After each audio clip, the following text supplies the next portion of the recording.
Olá, meus queridos, tudo bem? Hoje eu quero falar um pouquinho sobre uma das grandes verdades do Evangelho, uma das bases da nossa fé, daquilo que nós cremos como cristãos, né?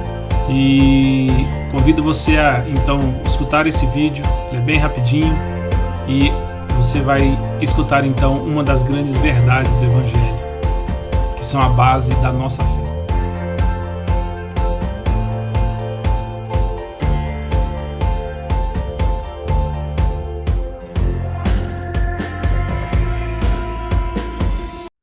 Meus queridos, Jesus, na noite que ele foi traído por Judas, ele celebrou uma Páscoa. Ele celebrou a Páscoa junto com os seus discípulos. Ele então se reuniu com seus discípulos, inclusive Judas. Eles cearam, eles comeram pão, tomaram vinho. E Paulo, falando desse momento, ele diz assim lá em 1 Coríntios capítulo 11, do 23 até o 26. Porque eu recebi do Senhor o que também vos ensinei.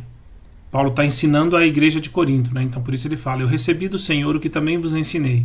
Que o Senhor Jesus, na noite que foi traído, tomou o pão, e tendo dado graças, o partiu e disse: tomai, comei, isso é o meu corpo que é partido por vós. Fazei isso em memória de mim.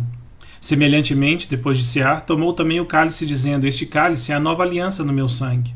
Fazei isso todas as vezes que o beberdes em memória de mim.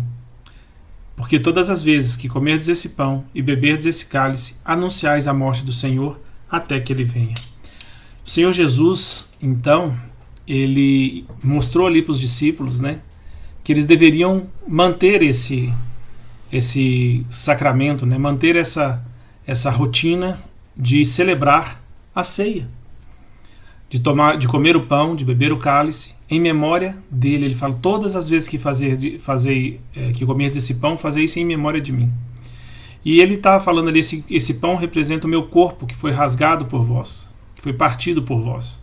Esse cálice, melhor dizendo, representa o meu sangue, que foi derramado por vós. Então fazei isso em memória de mim. Então nós celebramos a ceia como um memorial, um marco, um memorial em relação àquilo que Jesus fez. Só que a ceia, meus queridos, não é uma celebração da morte de Jesus. Nós não celebramos a morte, nós celebramos a vida.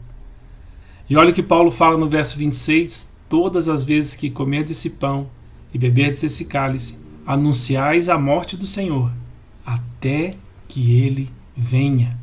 Ora, meus queridos, se ele vai vir, e Paulo escreveu isso muito depois de Jesus já ter sido, alguns anos depois que Jesus tinha sido morto e que tinha ressuscitado. E ele fala: ele vai vir, ele vai voltar, meus queridos, ele voltará. Ele está vivo, ele não está morto. Ele não ficou preso na cruz, ele não ficou no túmulo. O túmulo foi fechado com uma pedra bem grande, foi guardado por soldados, porque os romanos tinham medo, tinham receio de que os discípulos de Jesus roubassem o corpo de Jesus para falar que ele tinha ressuscitado. E mesmo com a guarda romana presente 24 horas diante do túmulo, o túmulo não o conteve. O túmulo não o conteve. E Jesus apareceu vivo para muitas pessoas depois. Mais de 500 testemunhas viram Jesus ressurreto. E Jesus foi, depois de ressurreto, ele foi assunto aos céus.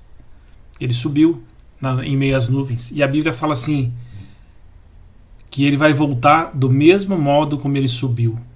Do mesmo modo como os discípulos o viram subir, ele voltará nas nuvens. Ele voltará. E a ceia do Senhor é um memorial quanto a isso. Não só quanto ao fato dele ter morrido por nós, não só quanto ao fato dele ter derramado o seu sangue para nos purificar, para nos limpar do pecado, mas também o fato dele estar vivo e de que ele vai voltar.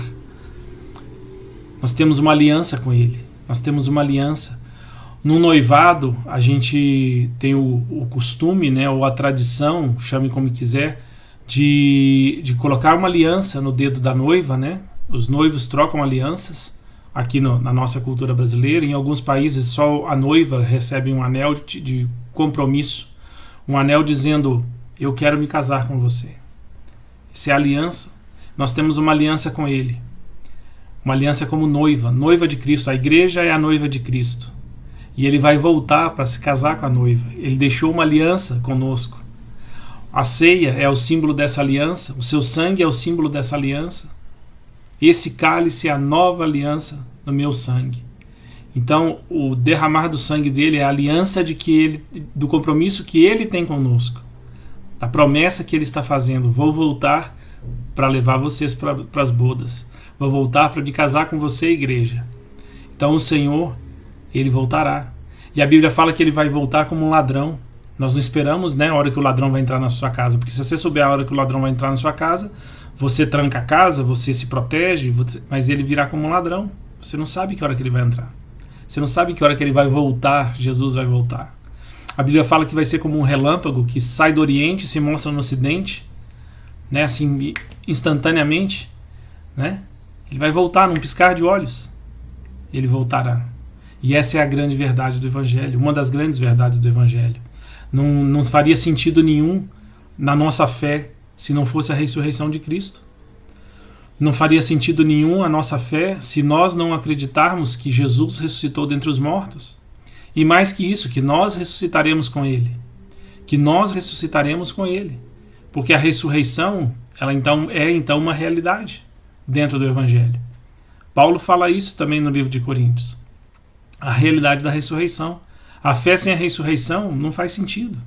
Se você não crê na ressurreição, você não crê no Cristo. Você não crê no Cristo que vai voltar. Você não crê na palavra de Deus, no que ela diz.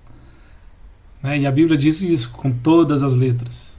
A ressurreição. Jesus voltará. Jesus disse assim: eu sou a ressurreição e a vida. Quem crer em mim, ainda que esteja morto, viverá. Ele é a vida. Ele é a vida e ele está vivo. E ele vai voltar. Vou deixar aqui um link na descrição do vídeo para você ir lá no blog e meditar um pouquinho sobre um texto que eu vou escolher lá que tem a ver com isso, a palavra que a gente está falando, para você ler e meditar depois, tá bom? Aproveita e compartilha esse vídeo, clica no sininho, clica aí no curtir, né? E compartilhe esse vídeo. Amém? Deus abençoe vocês. Até a próxima.